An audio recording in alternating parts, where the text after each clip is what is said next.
ब्रह्मपुर आज गोटे special recipe आपण मानक मु शेयर करी। तो देखंतु केते सुंदर भी देखा देखा जमी सुंदर ना खाया बहुत टेस्टी भी लगे। पिला मानक टिफिन बॉक्स रे भी दे पारे एमती आपण माने चा सहित भी स्नैक्स रे भी खाई पारे। तो परफेक्टली बनिबो जदि आपण माने फर्स्ट टाइम भी बनाउछंती तो देखिबे जदि फुल वीडियो वॉच करके बनइबे ना बहुत ही क्रिस्पी बनिबो और टेस्टी भी बनिबो। आज हमें प्रस्तुत करबा चना डाली सिंगडालू प्रस्तुत करबा। तो फुल वीडियो वॉच करंतु पूरा ट्रिक सहित जानी परिबो। तो देखंतु आपण मानू पाखरु भी देखुची आ खंड करी भी देखै दोची केते ये पूरा क्रिस्पी बनीची और टेस्टी भी सही भली थिला। तो चलंतु पूरा इजी रेसिपी पूरा फुल वीडियो वॉच करके जदि बनइबे देखिबे पूरा पूरी इजी लागिवो और बनइबे भी परफेक्टली बनिबो। तो चलंतु लेट न कर रेसिपी प्रस्तुत करबा।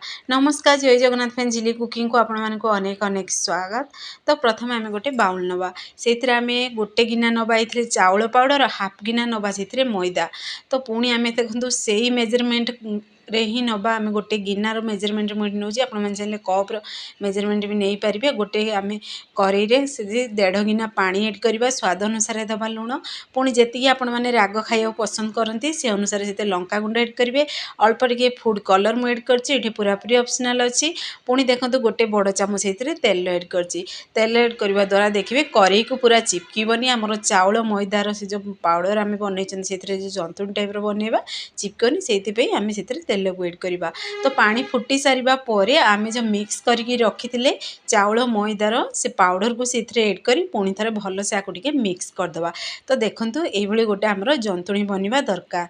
तो एबे आमे टिके ठंडा होबो दबा। ठंडा हेई सारिबा परे आमे तेल हाथ हेकि बा आपण मन चाहिले पानी हाथ हेकि भी एई भली चकटी गुडा को चिकना बनै परिबे। तो देखंतु मु अल्प टिके हाथ रे तेल नेकी ताको भलो से हम टिके चकटी गिरी गोटे चिकना बनै दबा। तो देखंतु एई भली गोटे चिकना बनै देबे बा डो गोटे पुरा सॉफ्ट डो बनै देबे। टोटल भी आउ एथिरे पानी भी ऐड करबेनी, केवल पानी तेल हाथ हेकि ही प्रस्तुत करिवे।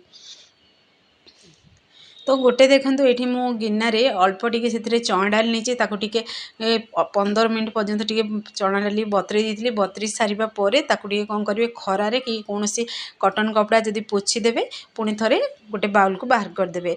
तो पुणी देखंतु सेतिरो अल्प अल्प आमे पोषण नबा। अल्प अल्प पोषण नेकी एई भली आमे हाथ सहाय्य रे ताको टिके बेली देकी पतला जेति बड़ आपण माने साइज चाहिबे से अनुसार बनै परिबे सिंगडाल, बा जेति मोटा पतला रखि परिबे।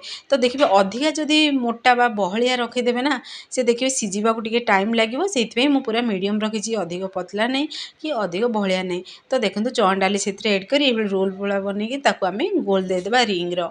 तो सेम प्रोसेस आम सब बनईकी रेडी करदे। तो देखो आ गोटे भी आपण मानक देखई दूसरी यही प्रोसेस देखो हाथ साहाय्य ताकूटे आम ये लंबाଳିଆ करी गोटे आम बेली रेडी करदे। पुणी थे आम जॉइंट करदे दुई साइड जाक। तो देखो पूरा इजी रे बनीज आपण मैंने पूरा 10 ରୁ 15 मिनट बन पारे। खास कर जब पिला ये कम लगेदेवे ना बहुत खुशी बनईकी रेडी करदे। तो पुणी आपण मानक आउ गोटे भी बन देखी देखूँ फुल वीडियो वॉच करी जदि बने फ्रेंड्स पूरा परफेक्टली बनिबो। तो देखंतु सेम प्रोसेस रे मु सब बनेक रेडी कर सारी। तो केते सुंदर भी देखा जाउची ना पूरा आपण माने देखिरी जानी परिबे जे माने भाबिबे जे आम द्वारा बनिबनी।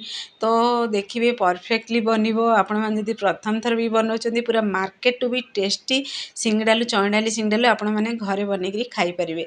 तो गोटे देखंतु पेन ने मु अल्प तेल नेछि, तेल हल्का उषुम थिबो ही सेथिरे ऐड करिवे जेमिति कि छोट छोट पूरा बबल्स आसुथबो। पूरा लो टू मीडियम फ्लेम रे आकू बनइबे। तो देखिए जदि हाई फ्लेम रे जदि बनइबे ना से पूरा क्रिस्पी बनिजिवो बाहरु किंतु भितरु सिझिबनी, टिके टाइम लागिवो बनिया पई। किंतु देखिए पूरा लो टू मीडियम फ्लेम रे ही आकू बनइबे।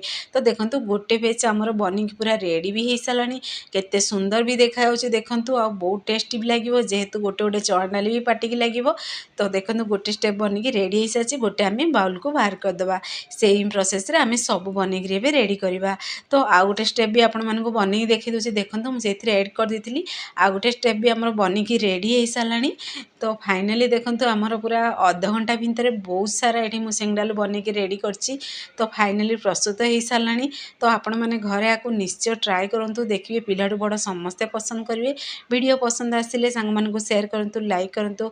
चैनल जदि नुआ अछन चैनल को मन सब्सक्राइब करंतु, बेल आइकन क्लिक कर दियंतु जहा फल मन सब वीडियो नोटिफिकेशन प्रथमे आपण मानकु पहुंचीबो।